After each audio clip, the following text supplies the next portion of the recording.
Losako Mbote Rotep. Salut, mes salutations à la communauté. C'est moi, Babatunde Monanka, pour ceux qui me suivent sur mes réseaux sociaux, sur mes plateformes de réseaux sociaux. Aujourd'hui, me voilà encore une fois. euh, Allez, pour discuter en français, en français, suite à des phénomènes. Il y a des phénomènes, il y a toujours des phénomènes dans la communauté de toute manière. Qui mérite toujours d'être évoqué, qui mérite de l'attention, qui mérite d'être analysé. Mais aujourd'hui, j'ai choisi un thème ou bien un incident allez, qui m'a un peu, on va dire, attristé, on va dire ça comme ça.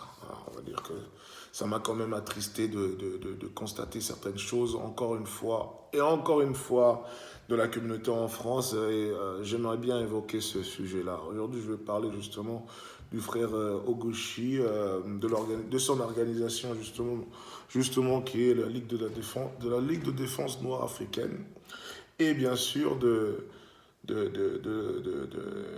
du plateforme Internet qui mobilise autant d'Africains ou autant de Noirs, qui est la plateforme Noir et Fier. Bon, aujourd'hui, je pense que je vais pouvoir déjà m'exprimer pour quelles raisons moi j'ai boycotté justement Noir et Fier. Ça fait déjà, on va dire, 2 ans et demi ou 3 ans.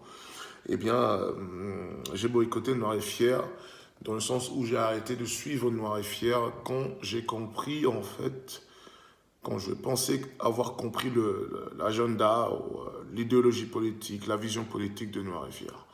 Et ça va bien sûr aussi euh, dans le sens de mon analyse de ce qui se passe en général avec les Africains de France et avec les contradictions qui viennent avec plusieurs idéologies qui animent justement les Africains de France. Eh bien, vous avez d'un côté, je pense même qu'il y a... Bon, moi j'analyse ça comme ça, je pense qu'il y a deux côtés. Il y a la théorie de ceux-là qui se disent étant des Africains de France, ou bien des Africains qui vivent en France. Les Africains qui vivent en France, les Africains qui sont nés en France, les Africains tout simplement qui se retrouvent dans le territoire français.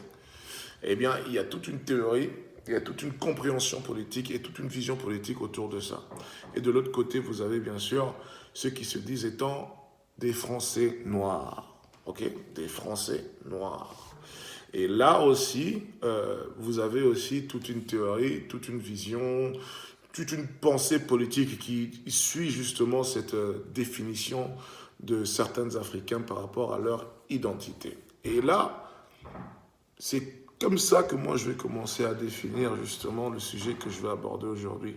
Parce que je suis absolument convaincu que cela aussi a joué un rôle. Le frère Oguchi, qui est le leader justement de l'organisation qui l'a créé, ou pas, je ne sais pas trop, mais je sais que c'est lui le leader, donc la figure emblématique de ce mouvement, la Ligue de la défense noire africaine. Pour moi, est un frère extrêmement courageux que je suis, un jeune frère extrêmement courageux que je suis depuis, je pense que je le suis déjà depuis 6 ou 7 mois. On regarde un petit peu, on observe, on écoute un peu, on voit les actions sur le terrain, on voit les mobilisations et voilà, on se dit que voilà, c'est un jeune frère qui me semble être vraiment un vrai quoi, un vrai qui a des convictions, qui n'a pas peur, qui est dévoué et puis qui est hyper engagé. Et ça, c'est extrêmement admiratif. Je répète, le fait qu'il soit ce qu'il est aujourd'hui, le fait qu'il fait tout ce qu'il est en train de faire pour cette communauté, le fait qu'il est aussi engagé, le fait qu'il soit dévoué, déjà ça mérite un respect. Et un respect absolument sans condition. On va dire ça comme ça. Il mérite un respect sans condition parce que combien sont-ils ces Africains qui arrivent même à donner, on va dire, sur une journée de 24 heures, 3 heures ou 4 heures de leur vie pour dénoncer les injustices que notre peuple subit en France ou ailleurs, ou pour mobiliser les gens, ou pour s'organiser, à créer une organisation qui est censée fonctionner. Il n'y a pas beaucoup d'Africains qui vont dans ces sens-là ou bien qui s'engagent dans ces sens-là. Et donc, quand on a une personne, un jeune frère en plus, qui s'engage justement à faire ce genre de choses, eh bien, je ne pense pas que nous devrions avoir des plateformes qui sont censées être des plateformes identitaires qui vont discréditer justement le jeune frère en question. Et moi, je veux vous ramener justement à ce que je vous ai dit tout à l'heure. Je pense qu'il y a un conflit d'idéologie entre les Noirs en Europe en général. Ce n'est pas lié qu'aux Noirs de France. Tout à l'heure, je vous ai dit qu'il y a deux fractions, deux courants de pensée, deux courants politiques des Noirs en Europe en général. Ce n'est pas lié propre aux Noirs de France, aux Africains de France. C'est lié tout simplement à notre démographie, c'est lié par rapport à notre background d'immigration, et cela a justement créé plusieurs courants. Mais maintenant, c'est à nous de savoir en fait quel courant est censé être le courant que nous devons adopter pour le bien-être de notre communauté. Ben, le problème est là. Le problème est que les Noirs qui se considèrent comme étant des Noirs allemands ou des Noirs anglais ou bien des Noirs français ne considèrent indirectement pas non plus que nous sommes une communauté noire ou une communauté africaine. Ils vont se dire que voilà, nous sommes des Français, des Allemands, des Anglais qui sont noirs et nous pouvons justement créer sous cet emblème-là peut-être, une certaine communauté. Mais il y a d'autres Noirs, d'autres Africains qui vivent en Europe et qui se disent que nous sommes en exil. Nous sommes des Africains qui vivent en Europe. Nous sommes des Africains qui vivent en Europe et qui doivent protéger les intérêts de l'Afrique et les intérêts des Africains tout en étant de la diaspora. Et c'est là justement le souci. Et je pense que Noirs et Fiers appartient justement à cette fraction des Africains qui se considèrent des Noirs de France ou bien des Français noirs. Je ne sais pas si vous comprenez la nuance des choses. Et c'est là le problème. Quand vous regardez encore le mouvement de la Ligue de la défense noire africaine, déjà le nom le dit, la Ligue de la défense noire africaine.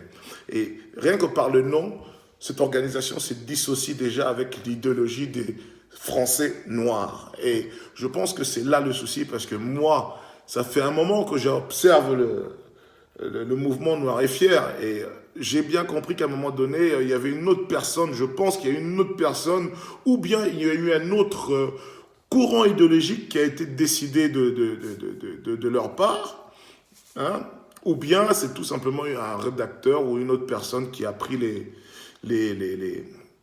le contrôle de la communication ou tout simplement de leur idéologie politique ou sociale. Et c'est là le souci. Hein, je vais faire court, cette vidéo va être courte, mais j'aimerais quand même préciser que c'est une question d'idéologie. Et c'est la question d'idéologie qui fait en sorte que nous sommes à chaque fois choqués quand on a des plateformes comme ça, des soi-disant mouvements africains qui se révèlent être pas forcément des mouvements africains, ce sont des mouvements identitaires, soi-disant, mais ce sont des mouvements qui s'identifient totalement au système colonial, tout simplement. Parce qu'ils veulent avoir leur place en France, ils veulent être reconnus comme étant français. Et c'est ce qu'ils articulent à chaque fois. Très souvent, les Noirs de France, du moins ceux qu'on voit à la presse, l'élite, justement, ceux-là qui sont UP ou qui ont fait des études ou bien qui représentent une certaine élite de la classe noire en France, eh bien, ils articulent justement ce verbe de « nous sommes français ». Prenez-nous comme des Français à part entière. Et ça dérange. Moi, je pense que ça dérange énormément parce que je ne pense pas que la France n'a pas envie de les prendre comme des Français. C'est pas le problème de la France parce que tant qu'eux, ils peuvent produire, on va vous donner leur nationalité. Ils vous donneront leur nationalité, leur identité, tout ce que vous voulez. Tant que vous êtes productif, tant que vous travaillez dans des usines, tant que vous êtes là pour eux, ils vont le faire. C'est pas le problème. Le problème ici est de savoir quelle relation devons-nous avoir en tant qu'Africains de la diaspora avec l'Afrique.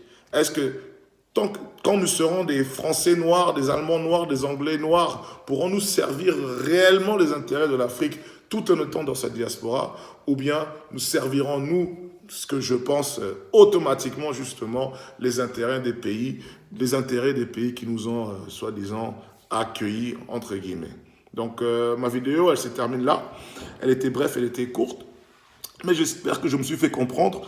En tout cas, force et courage aux frères Ogouché, à son mouvement, la Ligue de la défense noire africaine, et puis continuez dans votre voie, restez africains, c'est ça la base même qui nous lie en tant qu'Africains de toute la diaspora. Merci, peace.